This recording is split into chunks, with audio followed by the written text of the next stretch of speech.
Καλή σας μέρα. Χαίρετε. Γιατί σκεφτόμουν ότι οι ελληνικοί χαιρετισμοί είναι χαίρετε και γεια σας. Δηλαδή να έχετε χαρά και υγεία. Τι ωραία. Οπότε, καλημέρα σας και χαίρετε. Και χαίρετε. Και στο τρίτο μάθημα, λοιπόν, σας καλωσορίζουμε σήμερα. Και είναι ένα μάθημα που για να το καταλάβουμε χρειάζεται μια μικρή εισήγηση. Έχετε νιώσει ποτέ ότι σας έχουν παρεξηγήσει? Ότι είχατε τις καλύτερες προθέσεις, αλλά οι άλλοι δεν τις κατάλαβαν και διαμαρτυρηθήκατε? Δεν με κατάλαβες. Σίγουρα αυτό σας έχει συμβεί, όπως σε όλους μας. Όπως και εμείς με τη σειρά μας έχουμε παρεξηγήσει τις προθέσεις άλλων, οι οποίοι επίσης διαμαρτύρονται. Ένα από τα πράγματα λοιπόν που παρατηρούμε στην καθημερινότητά μας είναι ότι συχνά δεν γινόμαστε κατανοητοί. Δεν μας καταλαβαίνουν ή δεν τους καταλαβαίνουμε. Και υπάρχει και μία δεύτερη εμπειρία που ζούμε συχνά οι άνθρωποι. Η αίσθηση ότι δεν καταλαβαίνουν τις ανάγκες μας. Ειδικά γονείς με παιδιά ή και ζευγάρια. Ο άλλος μοιάζει να είναι παρόν, αλλά δεν καταλαβαίνει τις ανάγκες μου. Και αυτό μου δημιουργεί και μία αίσθηση μοναξιάς σε τελική ανάλυση. Δηλαδή, μπορεί να έχω δίπλα μου ανθρώπους, αλλά επειδή δεν με καταλαβαίνουν, νιώθω και να είμαι λίγο έξω. Αυτές είναι τρεις διαφορετικές, αλλά κοινές στη βάση τους εμπειρίες, που όλες δείχνουν ότι υπάρχει μία απουσία κατανόησης. Ας δούμε μία σχετική καρτέλα. Το με παρεξήγησες, δηλαδή δεν με κατάλαβες, άλλες ήταν προθέσεις μου. Το δεν καταλαβαίνει τις ανάγκες μου για κάποιον σύντροφο ή παιδί ή γονιό που δεν καταλαβαίνει τις ανάγκες μου. Και το νιώθω μοναξιά και είμαι με κόσμο. Νιώθω να μην ανήκω, γιατί δεν με καταλαβαίνουν. Και απ' την άλλη υπάρχει και ένα άλλο δεν καταλαβαίνω. Δεν καταλαβαίνω γιατί συμβαίνουν αυτά τα πράγματα στη ζωή μου.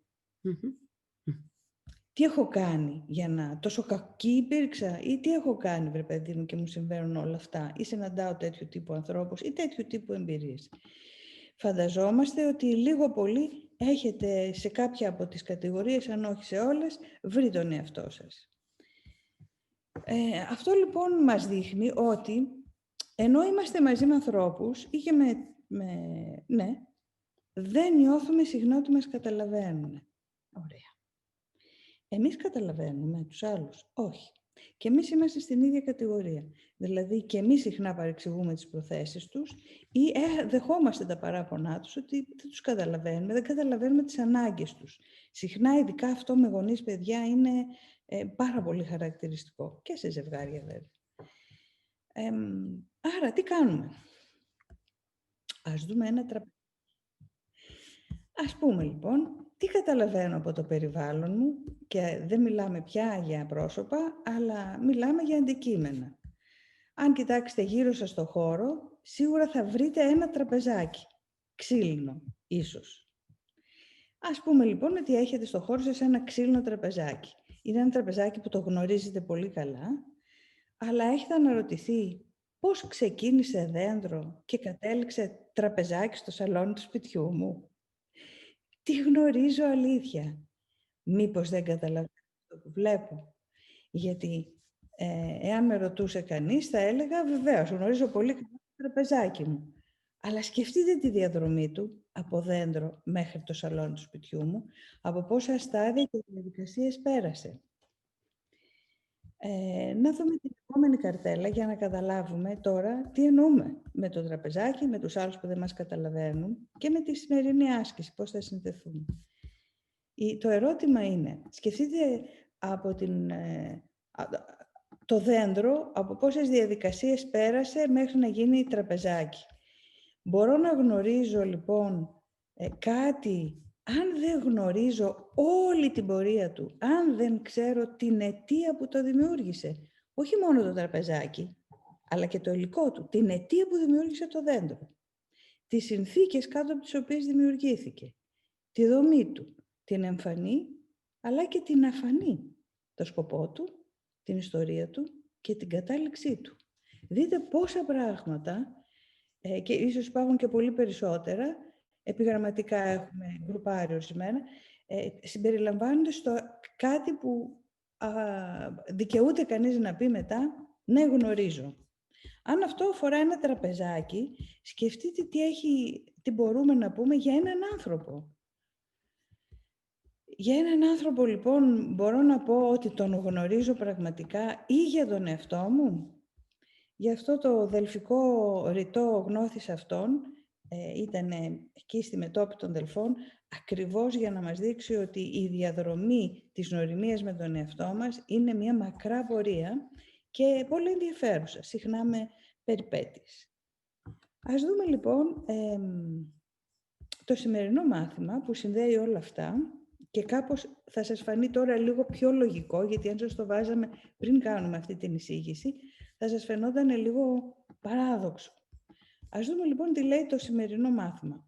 Δεν καταλαβαίνω τίποτα από ό,τι βλέπω σε αυτό το δωμάτιο, σε αυτό το δρόμο, από αυτό το παράθυρο, σε αυτό το μέρος.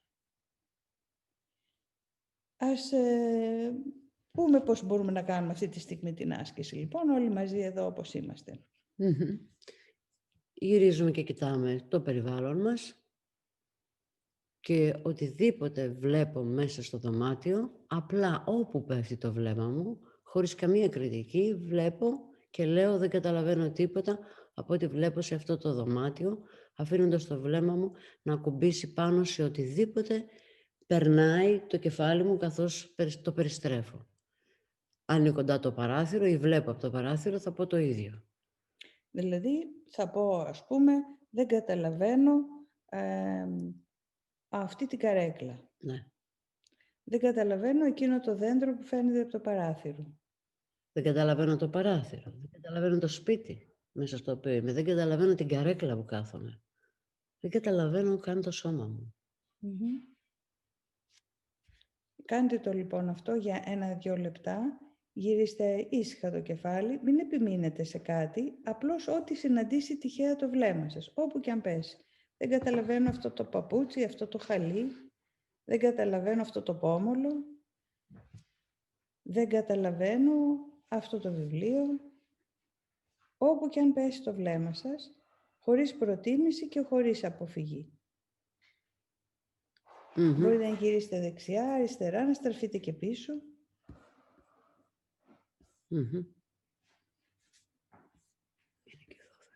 Ωραία λοιπόν. Αυτή ήταν η άσκηση της ημέρας. Εάν την κάναμε χωρίς να έχουμε κάνει εκείνη τη μικρή εισαγωγή που κάναμε προηγουμένως, θα φαινόταν λίγο παράδοξη. Τώρα λοιπόν, ίσως μας είναι λίγο πιο κατανοητό το δεν καταλαβαίνω. Για να δούμε όμως ότι μας λείπουν πολλές πληροφορίες για να έχουμε τη δυνατότητα να πούμε ότι καταλαβαίνω τον άλλον, τον εαυτό μου ή το αντικείμενο που έχω μπροστά μου, θα σας δείξουμε άλλο ένα παράδειγμα για να δούμε στα αντικείμενα τι καταλαβαίνουμε. Έχουμε λοιπόν αυτήν εδώ την εικόνα. Σχετίζονται αυτά? Άραγε, βλέπουμε μπροστά μας ένα άγαλμα, πολύ γνωστό, θα το ξέρετε οι περισσότεροι, είναι η Νίκη της Σαμοθράκης. Ωραία. Είναι ένα υπέροχο άγαλμα και δείτε ότι έχει μια λεπτομέρεια στη φωτογραφία τη δεύτερη, την κοιλιά, μας δείχνει την κοιλιά πιο κοντά και δείτε ότι πόσο καταπληκτικός είναι ο γλύπτης, γιατί απεικονίζει ένα βρεγμένο ρούχο.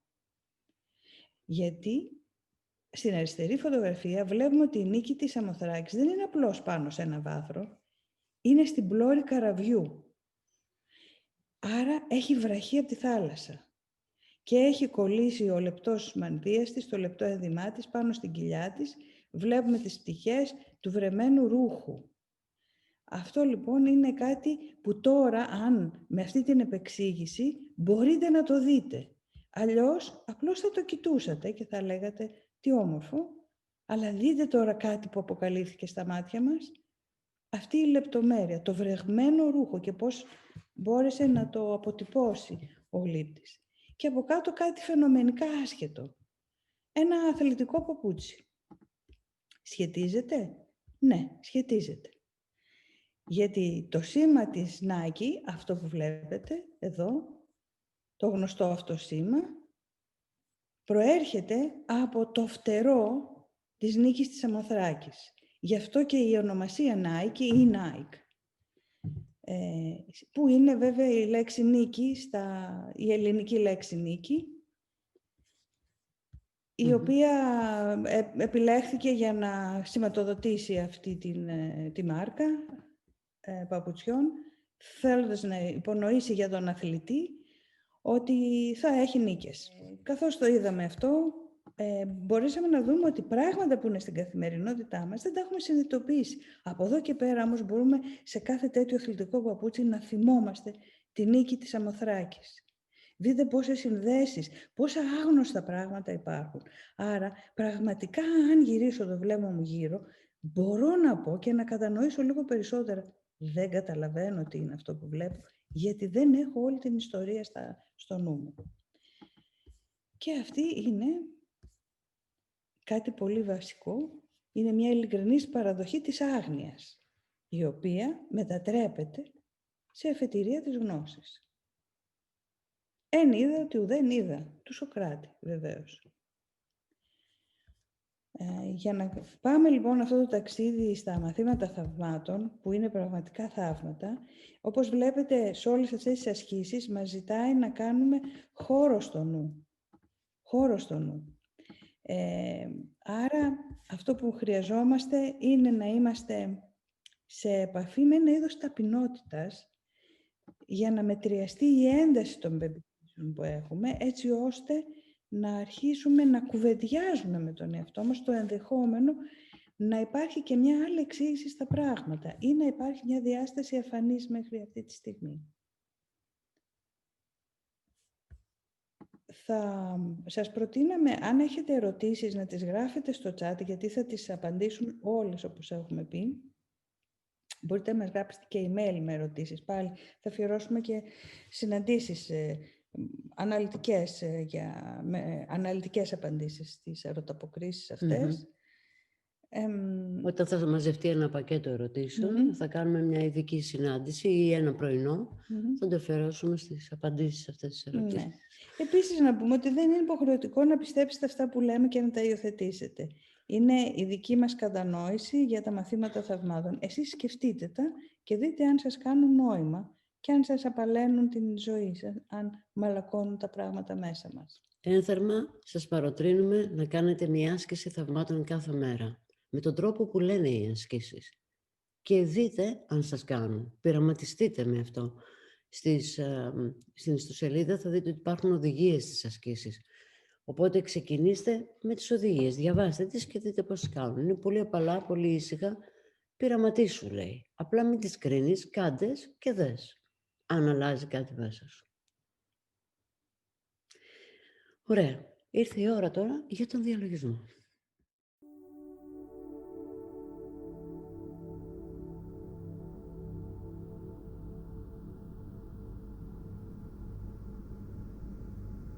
Έχουμε πάρει μια αναπαυτική στάση για το σώμα μας. Κλείνουμε τα μάτια μας. Στραφόμαστε εντός του εαυτού μας. Ένας εύκολος τρόπος να συγκεντρωθείς είναι να ακουμπήσεις την προσοχή σου στην αναπνοή σου. Παρατήρησε η αναπνοή σου είναι ήρεμη, σταθερή, ρυθμική.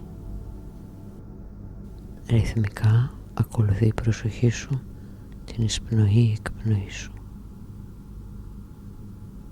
Εισπνέεις, εκπνέεις και η προσοχή του νου σου πάει μαζί με την εισπνοή-εκπνοή σου. Η προσοχή του νου σου πάει μαζί με το ρυθμό της εισπνοής-εκπνοής σου.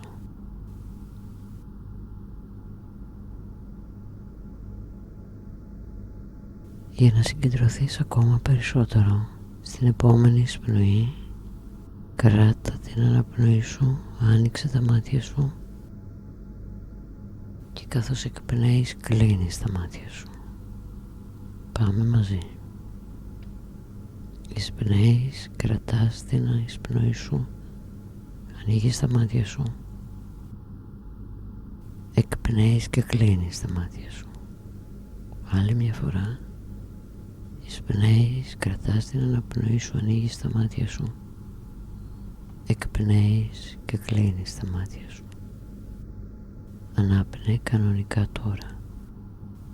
Με την προσοχή του νου σου, ακουμπισμένη πάνω στο ρυθμό της εισπνοής εκπνοής σου.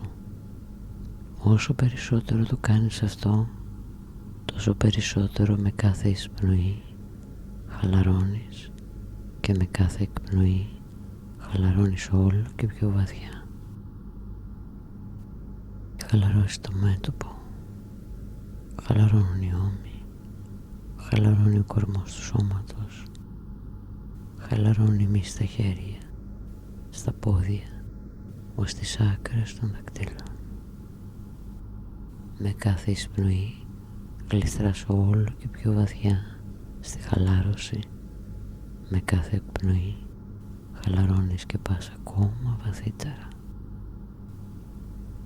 Όσο βαθύτερα πηγαίνεις, τόσο περισσότερο κοντά βρίσκεσαι στο φως της σιγουριάς, της βεβαιότητας και της εμπιστοσύνης που βρίσκεται μέσα σου. Απόλαυσέ το για λίγο αυτό, καθώς εισπνέεις και εκπνέεις και γλιστράς βαθύτερα στην πιο βαθιά χαλάρωση.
Και τώρα ήρθε η ώρα να επιστρέψουμε και φέρνεις μαζί σου τη σιγουριά, τη βεβαιότητα και την εμπιστοσύνη. Και όταν ανοίξεις τα μάτια σου θα νιώθεις ήρεμα, γαλήνια, σιγουριά, βεβαιότητα, εμπιστοσύνη, ασφάλεια και θεία προστασία. Με το δικό σου ρυθμό ανοίγεις τα μάτια σου, κουνάς τα χέρια και τα πόδια σου. Νιώθεις γαλήνια, ξεκούραστα και αισιόδοξα. Και εδώ τελείωσε αυτή η άσκηση.